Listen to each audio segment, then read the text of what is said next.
Yo, what's up mga master? Ngayon isi-share ko sa inyo mga master kung paano ako mag-chain ng aking mga analog. Medyo matagal na rin kasi hindi ko nalinisan tong pedal board ko mga master, yung aking mga analog. Simula nung pumunta kami ng Mindoro is di ko na siya nalinisan. Ibabalik ko lang siya sa kanyang box para hindi siya magkaalikabok dito sa aking mini studio. Di na pala ako naglalagay ng velcro mga master para mas madali kong malinisan yung mga buhangin na pumapasok dyan. Maganda naman yung board na to, safe naman yung mga analog ko kasi may takip naman ito mga master. Ito, ilalagay ko na yung aking tuner na Swift Audio, then yung aking DIY na remote para sa activate ng turbo mode ng ating OD. Yun yung start ng chain ko mga master is galing sa tuner input ako, then magsisend ako doon sa aking Marshall jackhammer, then jackhammer to Boss OD, at ilagay na rin natin yung ating DIY na remote activator para sa turbo mode nya.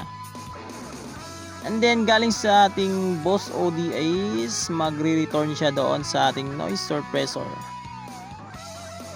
Mas maganda kasi para sa akin mga master yung naka send return yung aking mga drive papuntang noise suppressor para maganda yung mabigay niya na tunog drive, pure drive. Then from NS2 is mag-out na ako sa aking modulation na flanger. Yan, prepare na rin natin yung ating power adapter. Then from flanger papuntang chorus na Joyo, then chorus to Joyo delay ulit. Yan. Then papasok na siya sa ating master switch. Napakagandang power supply yan master kasi yan, merong maliit na yan, may purpose yan. Bakit meron yan? Kasi hindi ko ginamit yung loop niya.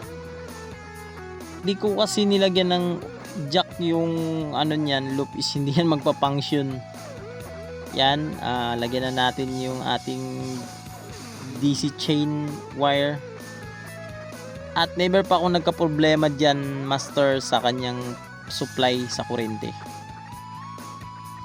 Yan, medyo makalat talaga tignan mga master, pero meron niyang ilalagay dyan mamaya mga master na yan, yung ating slider, anong tawag dyan, yan, magulo pa yan mamaya, hindi na malata yan, matatago lahat yung mga wire na yan. Ito lang munang gagawin natin mga master para sa video na itong mga master. Mag-upload na lang ako ng panibagong video para sa kanyang test sound check.